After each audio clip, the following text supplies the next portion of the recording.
Whoa, what happened here? Upon entering my house, I find furniture toppled over and belongings strewn about. Someone had ransacked the place. I have to call the police. I quickly reach out to the authorities and also call my part-time workplace to inform them that I won't be able to make it for my evening shift. I notify my in-laws to come over, and just to be safe, I send a WhatsApp message to my husband John, who's due back tomorrow after a long absence. Mary, are you all right? What's going on? Is everything okay? My in-laws arrive just as the police do. During the police investigation, it turns out that no high-value items or banking cards are missing. Above all, I'm relieved I didn't walk in on the intruder. What's missing seems to be daily necessities, clothing, food, and children's items. Wait a minute. Haven't I seen this scene before? From my past experiences, I have a hunch about who could be responsible for this. My name is Mary, a 27-year-old housewife. My husband John is 30 and currently on a work assignment away from home. We have a preschool-aged son and have been married for 5 years. We were hoping for a second child, but the timing clashed with my husband's work assignment, which has already lasted 2 years. Although he tries to come home twice a month, there are busy periods when he can't make it. I last saw him 2 months ago. To stay connected with our son, he had set up a network camera at home, but he's only used it once due to his busy schedule. I had been hesitant to consult him about one issue, not wanting to distract him from work. It concerns my sister-in-law. Just as I was about to speed through the household chores after dropping off our child at preschool, the problem person shows up. Hey there. Oh, sister-in-law, hi. What brings you here today? For the past 3 months, sister-in-law has been regularly dropping by our home, unannounced, just making herself at home. Sister-in-law is 34 and the mother of 4, part of a big family. The family has kids ranging from infants to elementary schoolers. 2 of their preschoolers even go to the same preschool as my child.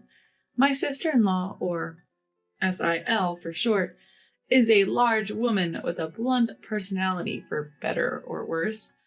Whether it's shopping or dining out, she always wears sweats. When she showed up at preschool events in her standard sweatshirt and sweatpants, even I was shocked. Sure, she's known for her casual attire, but she's also known for picking fights. So much so that I'd rather not cross paths with her at preschool lest people find out we're related. She has a habit of taking things from our home on a daily basis. Taking these cookies, okay? You took some yesterday. We can't keep giving you things. What? You're imposing me? It's John's money anyway. You have no right to complain. She asserts that since I'm a stay-at-home mom living on John's money, she can intimidate me. After all, it's a mother's job to support the kids. You have just one while I have many. It's only fair you help me out. We initially chatted because our kids were close in age, and I thought we might get along. Now she just says unreasonable things like this. Sister-in-law works part-time at a lottery ticket store in the evenings. She usually visits when she knows I'll be home, like after dropping the kids at preschool. When the kids come home from preschool, or even during dinner preparations and mealtime, she'd just barge in and rummage through the rooms. Not only that, she leaves everything a mess and, of course, never bothers to clean it up. We receive $600 a month for living expenses from John, separate from rent and utilities. It used to be more than enough, and I was even saving money. Although John had always told me to feel free to spend money on what I like, I have been saving it for a rainy day. However, since sister-in-law started coming over, my monthly savings have dwindled to $100, and I've even dipped into the negative over the past 3 months.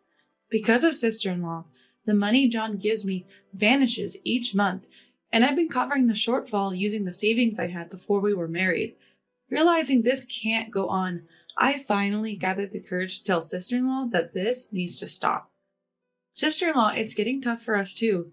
Please pay for the items you take. Why? Just get more money from John. We have a lot of kids and need it. You're costing us $200 a month just on household items. What? You're charging your own family? It was clear reason would not get through to her.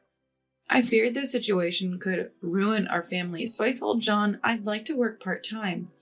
I didn't want to worry John, so I just said I wanted to boost our savings. The real challenge was what to do with our child, so I decided to consult his parents. Mother-in-law, I'm considering working part-time. Why? Aren't you getting money from John? Actually, sister-in-law takes a lot of household items, so we're running low on money. What? Really? But taking a few things isn't a big deal. No, it's just a few things. All right, I'll talk to her about it, so don't get so worked up. It seemed like mother-in-law was still oblivious to sister-in-law's wrongdoings, believing her daughter wouldn't do such a thing. From what John told me before, mother-in-law has never been mad at sister-in-law and spoils her rotten. I wasn't expecting much to begin with, but this was a tough nut to crack.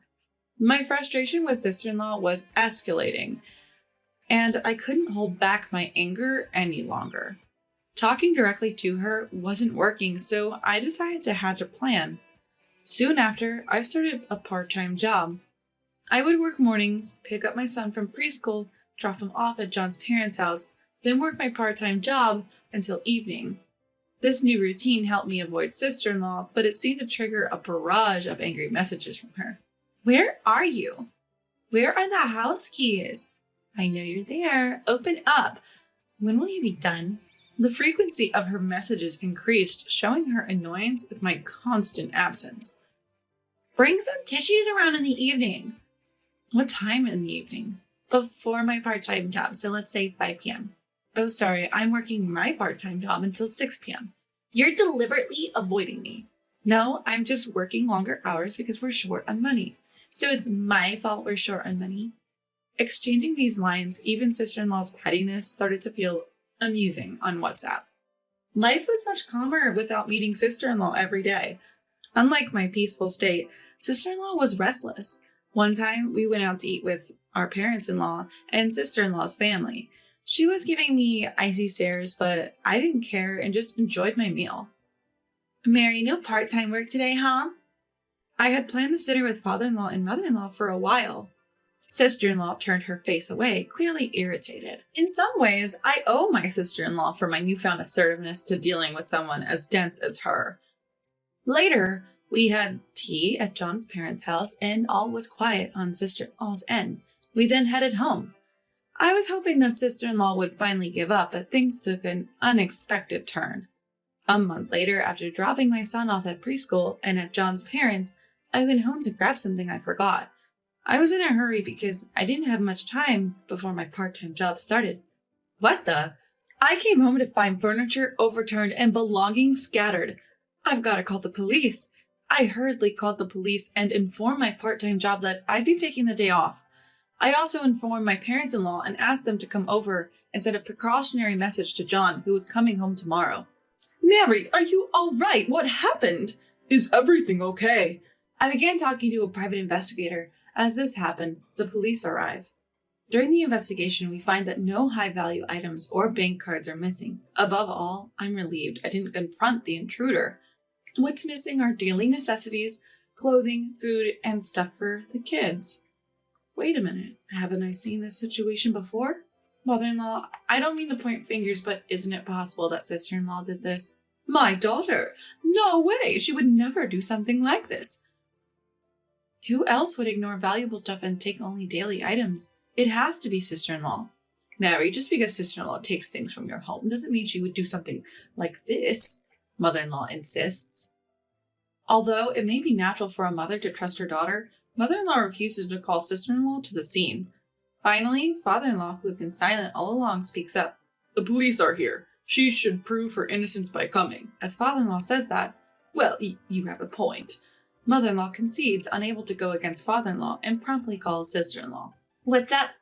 Sister-in-law enters with her child, freezes for a moment when she sees the police, but I don't miss it. Oh, why are the police here? Apparently, our house got ransacked and some things are missing. What got taken? Daily items, clothes, stuff like that. So, did they figure out who did it? No, not yet. Ah, okay then. Upon hearing that the culprit behind the home invasion is still unknown, sister-in-law visibly relaxes. Suspicious of sister-in-law's reaction, father-in-law starts to question her. Be honest, if you're caught on a neighbor's camera, you're the one who will be in trouble. It's not me. As this dialogue unfolds, I get a call from John. Mary, are you alright? Any injuries? Yeah, I'm fine, and our son was at your parents' house. Good. Any leads on who did it?